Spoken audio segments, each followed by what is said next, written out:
नमस्ते। आप सभी से अनुरोध है कि कृपया हमारे चैनल को सब्सक्राइब करें और वीडियो को लाइक करें।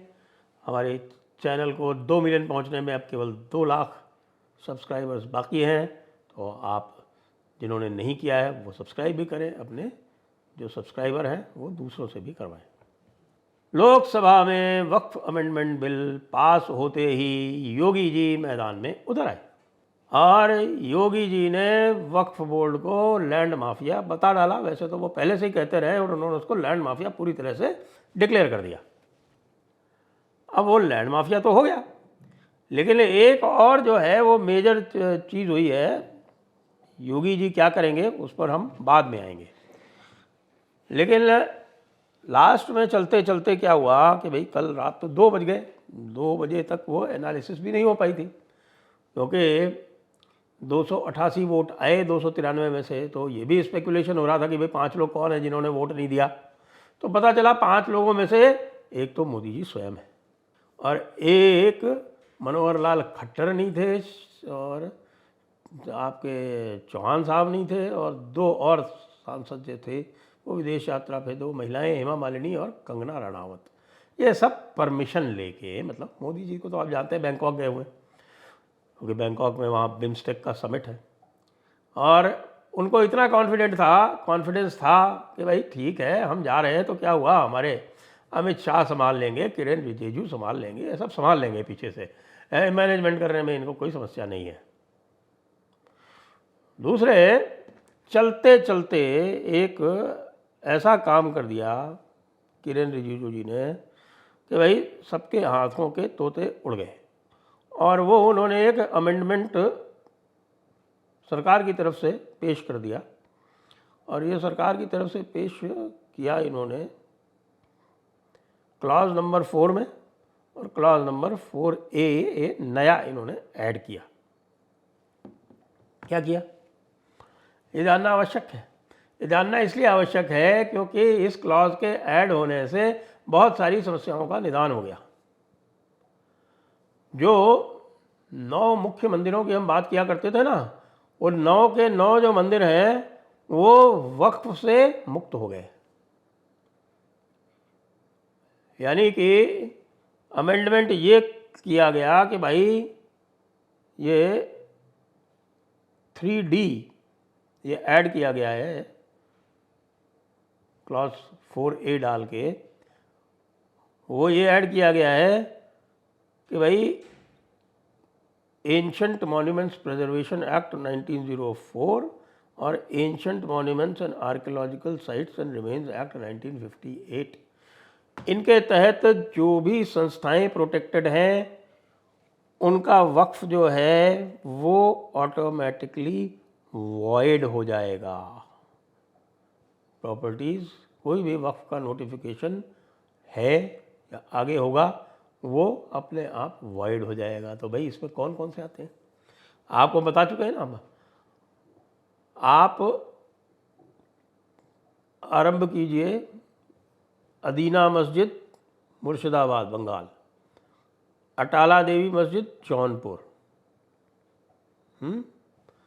कुतुब मीनार भोजशाला, और उसके अलावा इधर आप और पास आएंगे तो आपको पता चलेगा कि भाई जो संभल का जो हरिहर नाथ मंदिर है वो भी वक्फ से मुक्त हुआ। वो जो सारा झगड़ा चल रहा था वो अब ख़त्म हुआ, और अब मामला जो है वो योगी जी के तत्वावधान में आ जाएगा, क्योंकि अब वक्फ नहीं तो फिर अब ASI को पूरी स्वतंत्रता है कि वहाँ पर वो क्या करे। साथ में ताजमहल, ताजमहल कैसे, ताजमहल को वक्फ बोर्ड ने अपनी प्रॉपर्टी डिक्लेयर कर रखा है कि साहब ये वक्फ प्रॉपर्टी है, और उसके विरुद्ध ASI जो है वो सुप्रीम कोर्ट में गया हुआ है।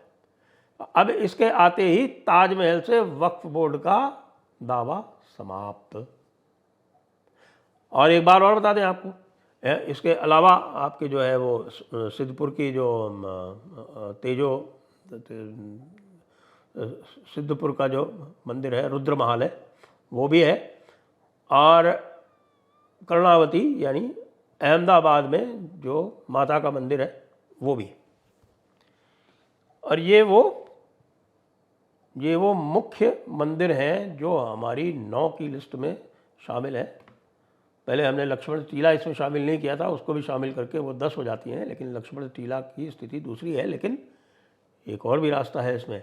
आप ये देखिए कि इन एक्ट्स के अंतर्गत कभी भी किसी भी प्राचीन इमारत को एएसआई के अंदर लिया जा सकता है। जिस दिन लिया जाएगा उस दिन उसका वक्फ का स्टेटस समाप्त हो जाएगा।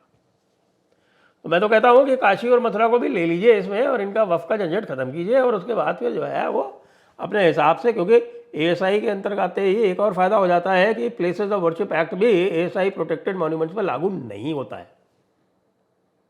तो प्लेसेस ऑफ वर्शिप एक्ट संभल हरिहर मंदिर पर लागू नहीं है, और आप जानते हैं कि संभल हरिहर मंदिर का विवाद चल रहा है। तो अब मामला तो बहुत ही स्ट्रांग हो गया। ऊपर से योगी जी ने बीड़ा उठा लिया। योगी जी प्रयागराज में थे आज, और उन्होंने कहा कि ये वक्फ बोर्ड तो पूरी तरह से माफिया बोर्ड बन गया था भाई। इन्होंने प्रयागराज में निषाद राज की भूमि को भी वक्फ डिक्लेयर कर दिया। इन्होंने चंद्रशेखर आज़ाद पार्क की भूमि को भी वक्फ डिक्लेयर कर दिया। ये सरकारी ज़मीन है। खैर, सरकारी ज़मीनों का तो इलाज हो गया, क्योंकि वक्फ बाई यूज़र और सरकारी ज़मीन वाला जो है वो सारा का सारा मामला बिल्कुल क्लैरिटी हो गई उसमें कि किसी भी सरकारी ज़मीन पर कोई भी वक्फ जो है यदि है तो वो अवैध है और उसका कब्ज़ा वापस ले लिया जाएगा। यानी कमाल है कब्ज़ा माफिया का, ऐसा अधिकार दे दिया जैसे कि पुराने मुग़ल बादशाह हों, जिस ज़मीन पर उंगली रख दें वो उनकी हो गई। बड़ा अच्छा एक मीम चल रहा है आज कि भाई लोग जा रहे हैं कि हाँ ये खाली प्लाट ठीक है, ये वक्फ का हुआ, लगाओ सेक्शन 40। सेक्शन 40 में सर्वेयर साहब इसको वक्फ की डिक्लेयर कर दो, कह दो कि हाँ वक्फ की है। क्या भाई आपके पास क्या सबूत है? जो मालिक है वो कहता है कि भाई हमारे पास कोई सबूत हो या ना हो, अब बर्डन तुम्हारे ऊपर शिफ्ट हो गया, अब तुमको अप्रूव करना है कि भाई ये ज़मीन तुम्हारी। ये हालात थे वक्फ के जनाब। और मैंने आपको कितने तो मंदिर गिना दिए। एएसआई की प्रॉपर्टीज़ पर जम के लूटमार मची हुई थी आजकल।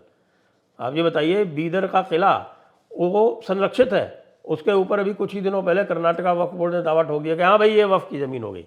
लो जी, बेचारे एएसआई वालों की समझ में नहीं आ रहा करें क्या। वो तो मीनार जैसा विश्व प्रसिद्ध हेरिटेज साइट, यूनेस्को संरक्षित, उसको कह रहे हैं कि साहब ये वक्फ की है, लाओ हमें दे दो। वक्फ चैंप लेगा बस। वक्फ का काम केवल चैंपना और चिपाना है, मज़े लेना है वक्फ वालों का।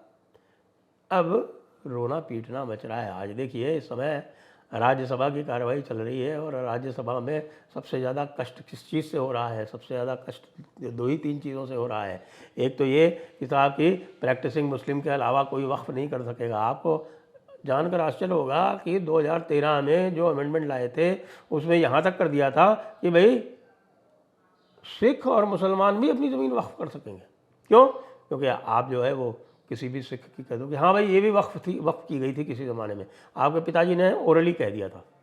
एक और झंझट आ गया है इनके सामने, क्योंकि वक्फ बाई यूज़र जो है उसमें लिखा हुआ है कि रजिस्टर्ड वक्फ बाई यूज़र जो है उसको रेट्रोस्पेक्टिवली डिस्टर्ब नहीं किया जाएगा। लेकिन पता ये चल रहा है कि 99% वक्फ बाई यूज़र तो रजिस्टर्ड है ही नहीं।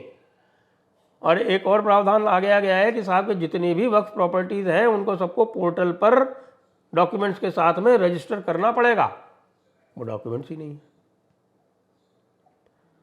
आपको ध्यान हो कि हज़रत ओवैसी ने लखनऊ में जाकर ये कहा था कि भाई 1,23,000 यहाँ पर प्रॉपर्टीज़ हैं वक्फ की, जो पूरे भारत में सबसे अधिक है।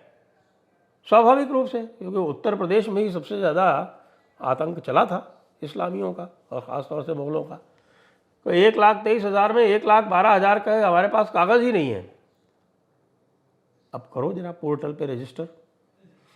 थोड़ा उसमें कंसेशन दे दिया कि पहले 6 महीने का था, अब कर दिया कि नहीं भाई 6 महीने तो चलो आप 6 महीने और आपको एक्स्ट्रा दिए गए। ले आओ कागज़ कहीं से। तो 6 महीने में नहीं मिलेंगे कागज़ तो साल भर में कहाँ से मिल जाएंगे? तो अगर देखा जाए तो जो उसका इम्पैक्ट, अच्छा दूसरा ये करते थे कि भाई 500, 600, 800, 1000 साल, 1500 साल, कितनी भी पुरानी ज़मीन हो, हाँ भाई ये कोई साहब थे हमारे बादशाह साहब, उन्होंने यहाँ पर पाखाना किया था इसलिए ये वक्फ हो गई। ये धंधा बंद।